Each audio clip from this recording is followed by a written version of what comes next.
Hello students, welcome to the main campus residence hall housing registration tutorial. My name is Jean Wilwa. I'm the Senior Director here in the Residential and Commuter Life Office, and I'm glad to assist you and walk you through what the registration process will look like. If you have any questions after viewing this presentation, feel free to reach out to our office. You can email us at housing@longwood.edu, or you can call us at 434-395-2080, or feel free to stop by our office. We're located on the ground floor of Eason Hall. So just wanted to talk about a couple things regarding housing for next year. So if you're a student that doesn't have a roommate, you can still sign up for a housing space. We don't require full occupancy to register for any rooms, so you can go ahead and sign yourself into a double room, no problem. And then we would just get you paired with another roommate that's signing up during the process. During housing registration, a single room request form will be available in the Housing Gateway. It will only be available to students after they've registered for a double room. So you have to register for housing first, and then you can submit this request form. The number of single rooms will be extremely limited. So submission of this single room request is not going to be a guarantee that you will be assigned to a single room. We will try to honor as many of those requests as possible, but please know that we don't anticipate there being a large number of single rooms available.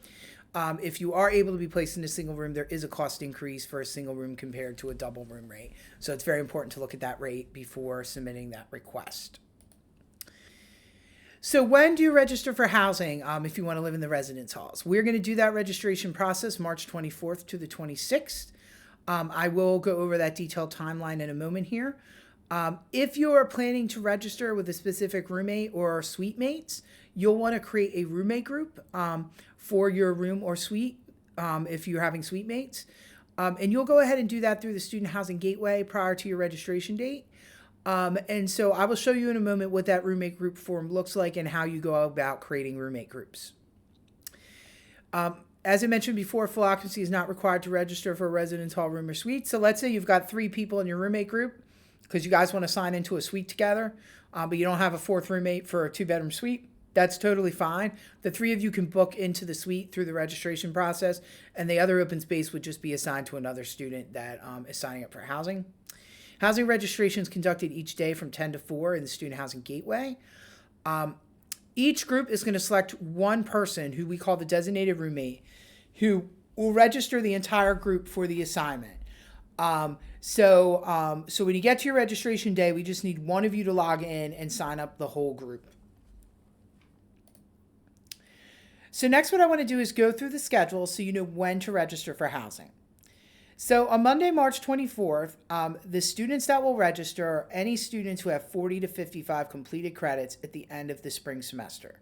So during residence hall registration, sophomores register first before juniors and seniors, since juniors and seniors get to register first for the apartment registration process. So our first day of sophomore registration is students with 40 to 55 credits, okay? So let me give you an example. Let's say I have 50 completed credits, but my roommate only has 20 completed credits at the end of the spring semester. We can both register on this day as long as I'm the person logging in with the 50 completed credits to sign the both of us up. So just want to make sure you understood how that worked. Once we finish day 1 of sophomore room selection, we'll move on to day 2 of sophomore room selection. This is the day for students with 39 or less completed credits. You will register on Tuesday, March 25th. Housing Gateway will be open at 10 a.m. to 4 p.m. that day. So as another example, let's say I'm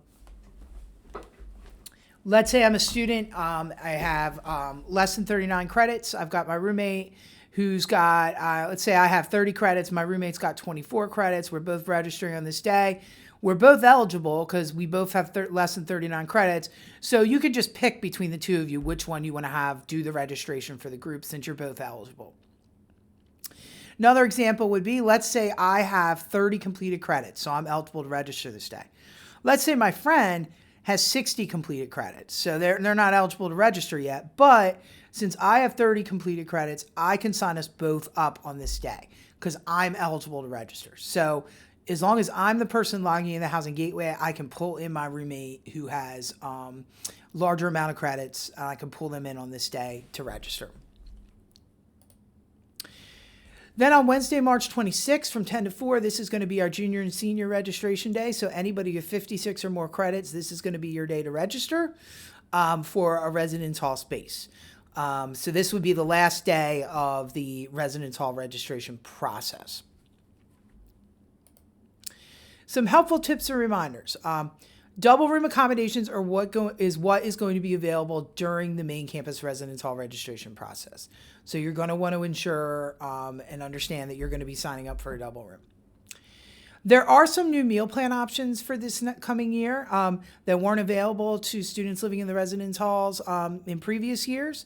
So there's 2 new meal plans. We will continue with the all access meal plan. The 2 new meal plans that we have, one is the 14 meal plan, 14 weekly. What that is each week you would reload with 14 meals each week, and it comes with bonus dollars and 5 meal exchanges. The other meal plan option that we have is called a VIP All Access. All Access continues to provide you with unlimited number of swipes in the dining hall. Comes with bonus dollars, but it allows for 7 meal exchanges a week. All of the other meal plans only allow 5 meal exchanges a week, so this will allow 7. I would encourage you to check out these new meal plans and the rates on our website while you're deciding what meal plan you may want for next year. As I mentioned, the housing rates for next year and the meal plan rates are published on our website. I definitely recommend taking a look at those and discussing those costs with whoever helps pay your bill for Longwood. So that way you're choosing something that's going to fit with your financial plan. As far as the link to the Student Housing Gateway, that has been in every email you've received about housing registration. You can also find that link on our website, the RCL website. And you can also find it underneath the Lancer dashboard on the main website. I always recommend to students to have a backup plan. So let's say your first choice is to live in Johns Hall. And let's say when you go to register, there aren't any more double rooms left in Johns Hall. But there's some in Moss. Does your group want to sign up for Moss? Just so your group leader knows, your designated roommate knows what your next choice is if something fills up. In order to assist students, we will put an announcement on the main page of our website to indicate the total number of rooms that remain available after each registration date. You can generally find that announcement after 6 p.m. So, when we finish our first day of registration, the first sophomore day of registration for 40 to 55 credits, we will post an update going into that second day of 39 or less completed credits, letting you know how many rooms are available in each of the different buildings. And then we will do the same thing when we finish the second day of sophomore registration prior to junior-senior registration. So I'd encourage you just to go ahead and take a look at that on the website. Other things really important is to make sure your roommate or suite mates have accepted membership in the group prior to your registration date. And I'll be showing you that roommate group form in a moment here. So now it's time for me to show you what everything's going to look like in the Housing Gateway. So you're probably familiar with this screen. It's a login screen for the Student Housing Gateway. You'll log in with your Lancer Net ID and password. Once logged in, you will see your name highlighted in yellow, as well as something called an RMS ID number. That RMS ID number is important when you're inviting people to your roommate group. How you're going to invite someone to your roommate group is by using their RMS ID number. So if I'm planning on living with one of my friends, I'm going to contact them and say, hey, can you give me your RMS ID number so I can add you to my roommate group? So that's how you do that.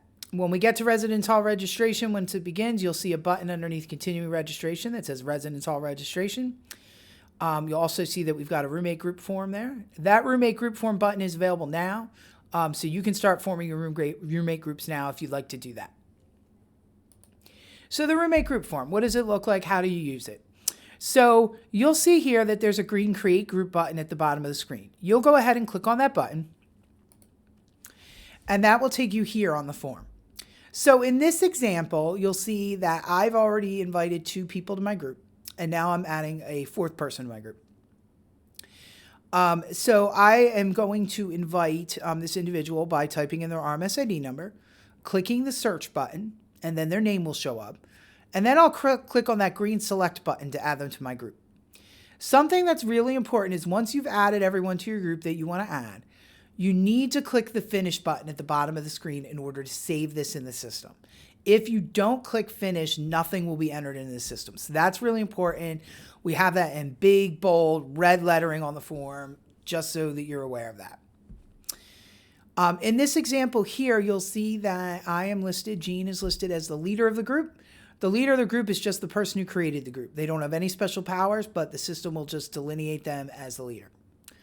Betty Newman is a member of the group, and Courtney is invited. So what this status tells you is that Betty is a student that got invited to the group and has already accepted membership in the group. Good job, Betty. Courtney is somebody who I've invited to the group but has not accepted membership yet. So I'm probably going to want to nudge Courtney and say, hey, I need you to go to the roommate group form and fill that out. So when you submit your roommate group form, when you've invited everybody to your group, the system will send emails to everybody who's gotten invited, letting them know they've been invited, and we'll provide them instructions to log into the Housing Gateway, click on the roommate group form, and when they do that, they're going to see their name listed as part of the group with 2 buttons next to it. One button will say to accept, and one will be for decline. So if they want to be in your roommate group, they click the accept button and then click the finish button at the bottom of the screen, and then they will be a member of your group. When they've done that, everybody who's in a part of the group will receive emails letting them know that so-and-so has accepted membership in the group.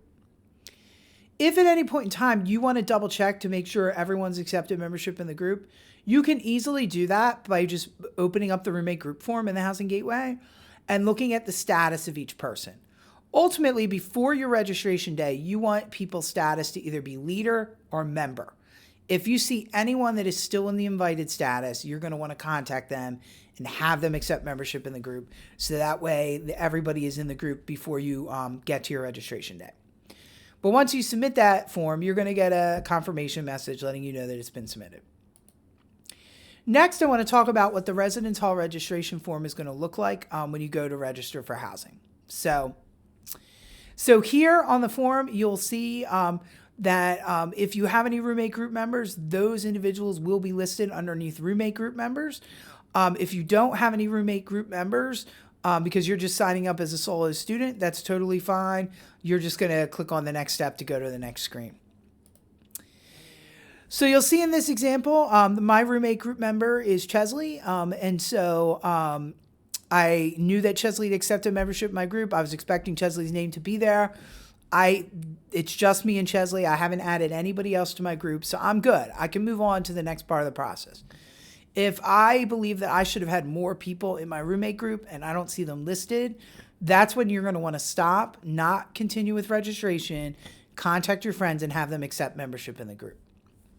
But once you're ready to sign up for a space, you're going to click next step.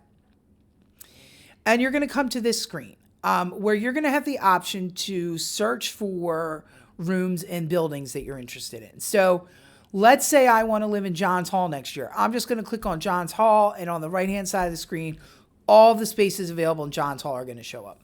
Moss Hall, same thing, Register, Sharp, and Wheeler. So in this example, I've selected Moss Hall, and I'm seeing what's available. Once I decide on the room I want to sign up for, I'm just going to click on that yellow lock icon to the far right. And that lock icon is then going to take that suite offline while I'm completing the registration process for my group. Similar to Ticketmaster, getting concert tickets, sports tickets, whatever the case may be, it'll hold it for you for a period of time while you finish your selection. So once you go ahead and click on that lock icon, it's going to take you to the next screen here where you're going to use these drop downs to place yourself and your roommate in the housing spaces. So in this example, I'm signing up for Moss 513A. 513 is the room. So if I want a room with Chesley, I'm going to put us both in the same room, which is 513AA, 513AB.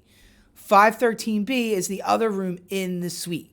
So if I want to stay in the same room, I want to keep us both in 513A when I'm completing the registration.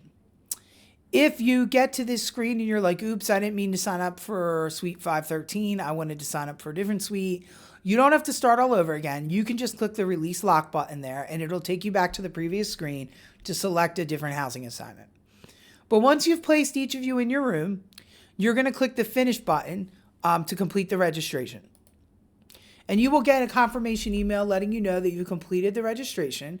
Both you and your roommates or suite mates that you signed up will all each receive an email with your housing assignment information. That email will also provide a link to register for your meal plan. So we just need one person from the group to sign everybody up for housing, and then each individual student is going to sign up for their meal plan.